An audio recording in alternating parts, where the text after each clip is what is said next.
On this video, we're going to go over the ambiguous case, the side-side angle of the law of sines, especially the one where we can end up with either no triangle or two triangles. And that happens when you have an acute angle and that side B, in this case, or the side adjacent to the given angle is longer than the opposite side.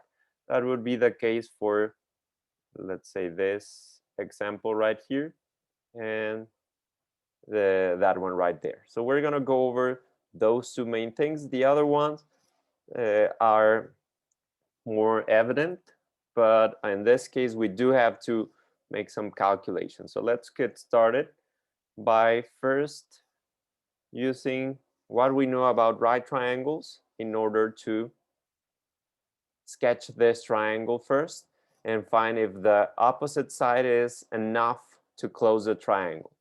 So the first thing I would recommend is that if you're given, no matter what angle you're given, try to place the angle here on your left. Start here with the given angle, and then you can always sketch kind of like the same triangle, a triangle more or less like this.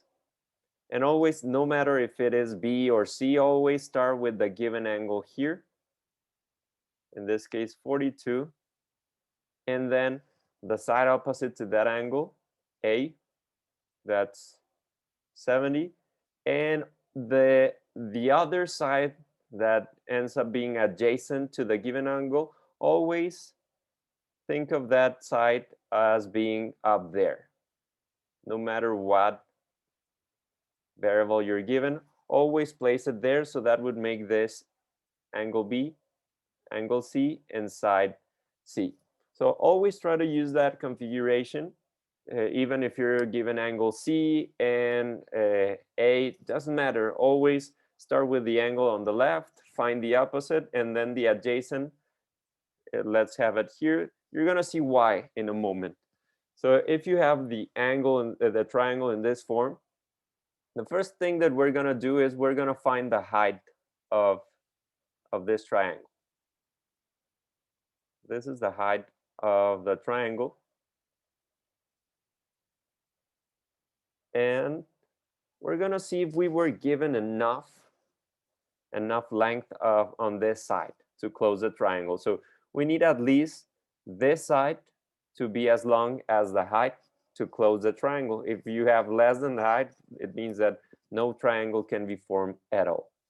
So you have two options. Let's say that you know that by including the height, it becomes a right triangle. So you can, to find the height, you could do sine of 42 degrees is equal to the height, which in this case is the opposite, divided by the hypotenuse. If you think of this right triangle, the hypotenuse is going to be 122, and you're going to solve for h. So if you solve for h, this is going to end up as 122 times the sine of 42 degrees. So let's have a look at what we get once we make those calculations. So I have it under here. So at the end, we find out that the height is around 82, 81.6. Let's say that this is close to 82. So the easiest way to close this triangle is by having a string that is as long as the height. But if you notice here, the opposite side is 70, so it's not even as long as the height. So even if you use it as a straight line like this, it's going to be short. You just have 70 and you'll be missing, if that's 82, you'll be missing around 12 units. So that's not enough to close this triangle. That would be one indication. But let's say you omit this step and you go directly to the law of sine. So if you go directly to the law of sines and you start working with that triangle without thinking about the height and considering the length of the opposite side even being enough to close the triangle, well, you can face the following. You're going to substitute what you know. So you know that A is 42, so you would write sine of 42 degrees divided by A, 70, is equal to, we're missing B, but let's try to find out what B is. Sine of B divided by 122. So if you write it in that way, you're going to solve for the sine of B, which we have down here. And if you want to find the angle, you would do something like this: the inverse sine of 122 times the sine of 42 degrees divided by 70. And later on, you're going to see that sine can only take values between from 0 to 1. This is greater than 1. And if you type this into your calculator, you're going to get an undefined value or even an error. So that means that you can no go further. And this is like saying, well, why are you asking me to find an angle that cannot actually be formed? You cannot even close a triangle. How do you want me to find this missing angle? So that's why you are not getting anything. Later on, we're going to see why this number cannot be handled by sine. But for now, we know that this is not a possibility. So your answer would be, well, no, I cannot make a triangle out of that given information, those non-negotiables. So one part that I was asked to keep was that angle, this side, and this length. No, that's just a sketch. It doesn't mean that the triangle was going to look like that. It's a sketch, but I'm realizing that 70 will not be enough to close this triangle. The things that I is open for me to choose what I want or what's needed is that angle, that green one, that angle right there, and that side right here. Even if I choose any combination of values on those green parts of the triangle, I won't be able to close the triangle because of this, because I don't have enough 70 to cover a distance of at least 82. If I had 90, I could make something happen, but less than 82, it's not going to work. So that's no triangle at all. This is when we cannot do anything about this. The other thing that we have to consider is when we end up with two triangles. And we're gonna, once again, as I said before, you have to think about the information that you're given. Once again, we're given A. It could have been C or B. Doesn't matter. Just sketch the triangle as if you knew what the triangle was going to look like. So always sketch a triangle kind of like that and start with angle A here, or for that matter, any angle that you're given. So place the given angle here as 36.7. Then let's identify the opposite side, this one right here, as 8.7. And the other side that you're given, whatever side it is given, put it up here. Now that you know why we are putting it up there, so it becomes the hypotenuse of our imaginary right triangle. So this is going to be B as 12.4. So the first thing that we need to look for is the height. If we find the height of this triangle, we're going to at least be sure that we have enough on the opposite side. If the opposite side is a straight line, that's the shortest distance from the top of the triangle to the base of the triangle. So we're going to, once again, assume that this is a 90-degree angle, and we're going to do what we did before.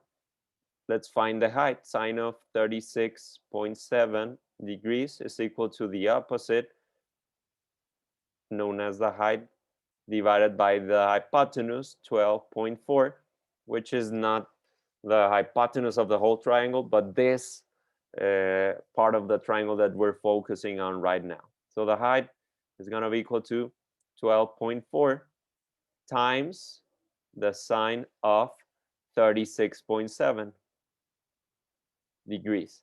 So the height, we have it right down here. The height is 7.41. So this height is around 7.41. So if you notice here, we have more than enough length on the opposite side. This one is A, also known as the opposite side to angle A. It is more than what the height is. So even if I want to use this side as a straight line, it's gonna be more than I need. So I have to go back and consider other options. And one of those options is to have the side going this way, or also have the side going this way, because I can actually fit the 8.7 on any of the two directions.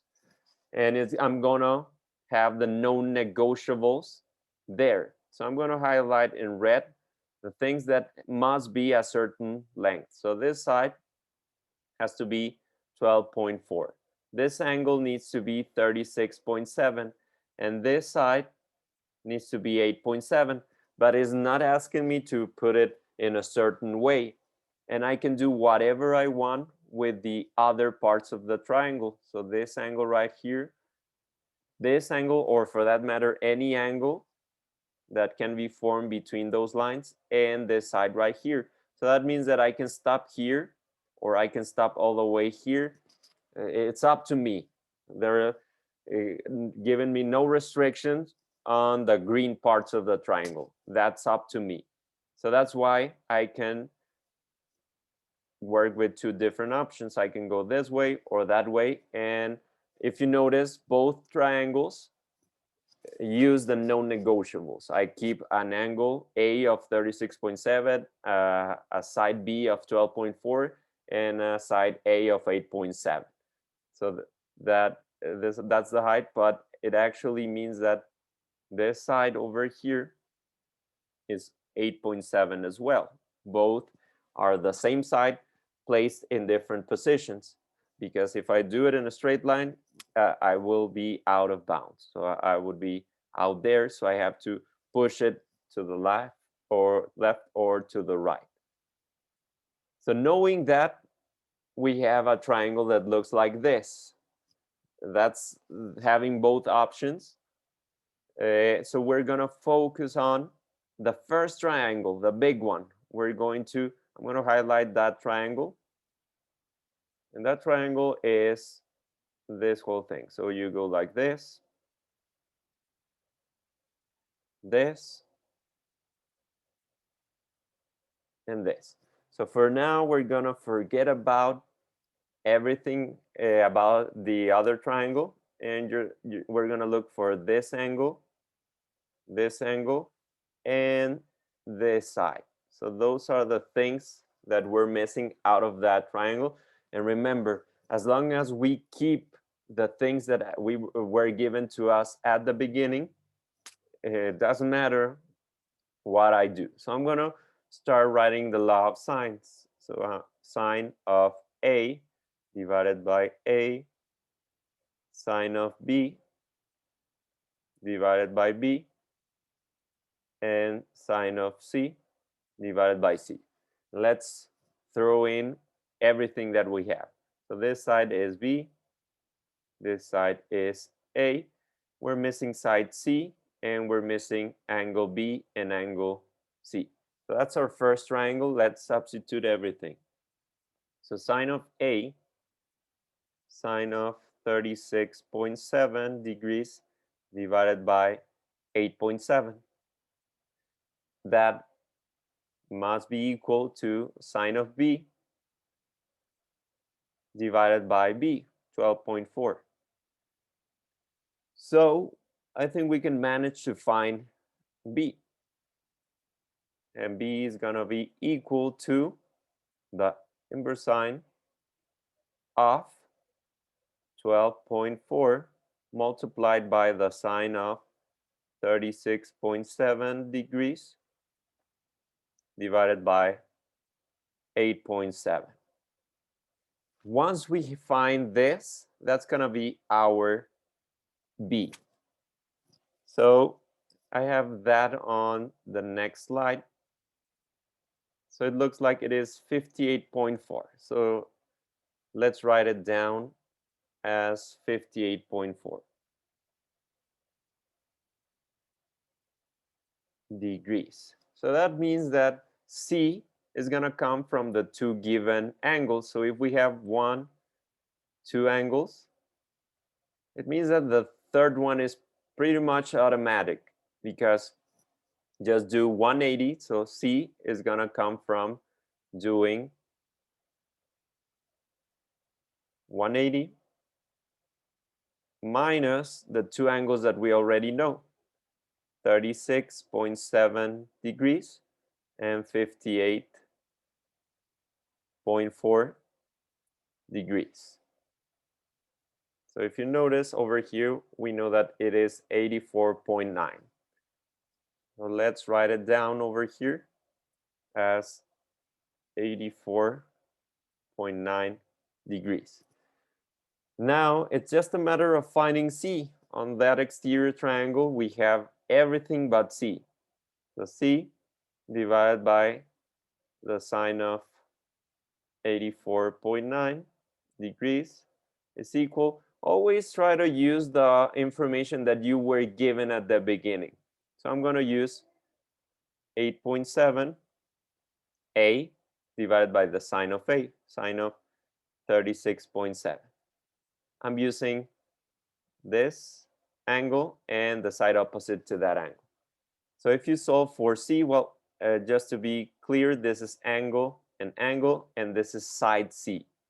So side C is going to be equal to 8.7 times the sine of 84.9 degrees divided by the sine of 36.7 degrees.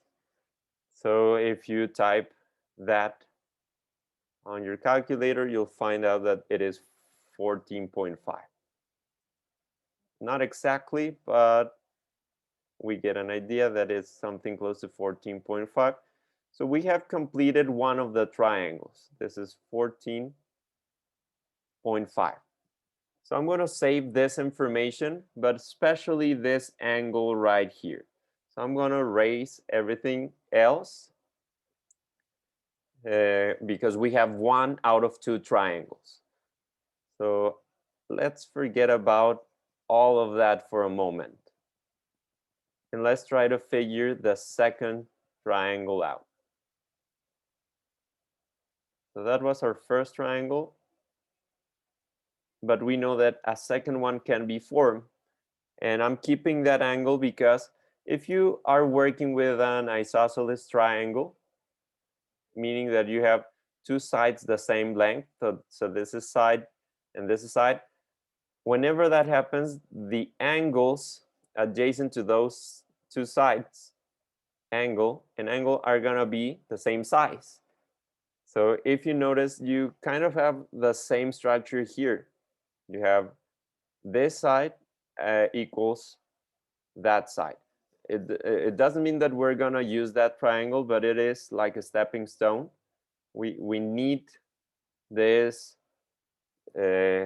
triangle is not going to be part of our answer, but using what we have up there, we can assume that this angle right here is also 58.4. And we can call this B1, angle B1. And what we actually want to find is this angle here, which we can call B2, angle B2. So what you would do always, every time that you have two triangles, to find B2, angle B2, you would go like this, because it is supplementary to the first angle, to the first B, the first angle that you found on the other triangle. You're gonna do this. B2 must be equal to 180 degrees minus angle B1, or the angle that you already had, 58.4.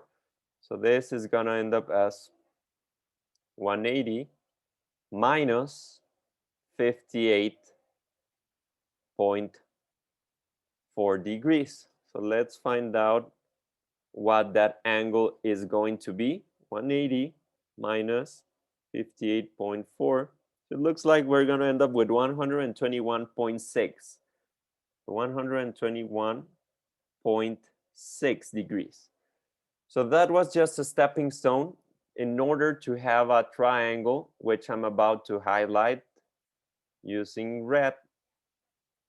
So now, once again, we have a triangle that uses the non-negotiables. We are keeping the angle of 36.7. We're keeping the side of 12.4. And we're also using a side of 8.7 in a different way than the other triangle. But I'm still using and complying to those values that we were given at the beginning. And the ones that we can use at our will are this and this for now, because we already have the angle B2. So let's think of that triangle. We have 2 out of 3 angles. So we just have to look for the third one. So if we jump ahead, you'll notice that we have here what we knew from the previous slide. We know the angle down there, so we can isolate, or we can have that triangle like this. We're gonna keep it like that. And as you know, well, we found this angle right here based on what we knew about the previous triangle, which was that was 58.4. So this angle right there, it's 58.4. So that's how we found the angle from the other, on the other triangle, this one right here, 121.6. And you know that this one is pretty much automatic, because the interior angles have to be 180. So if you have 2, you automatically have 3. So never mind about that one up there. It's just 180 minus the 2 angles that you have already. So once you have all of this, well, there's not much to it. You have angle B2, you have angle C, you have A, and you have B. So this is the second triangle. We can call this C number 2. It's the second value that we can use for side C. And just use the law of sines. You would write C divided by the sine of, in this case, 21.7 degrees must be equal. And once again, we're going to use the original given values, 8.7 divided by the sine of 36.7 degrees. If you solve for C, you're going to get 8.7 times the sine of 21.7 degrees divided by the sine of 36.7, if I'm not mistaken. And you're gonna end up with a side of 5.38. So this is close to 5. Let's leave it as 5.4. And there you have it. We were able to find 2 options, keeping the information that they asked us to use on the triangle, which was this angle, this side, and this length. Use it in whatever way works for you. And the ones that we had to find or move around our will were the green ones. So we kept the original information and we were able to find two triangles that satisfied that information. And those two triangles are right here. This is this is where we started with that information. Then we had this triangle, and eventually we made the transition to this triangle right here.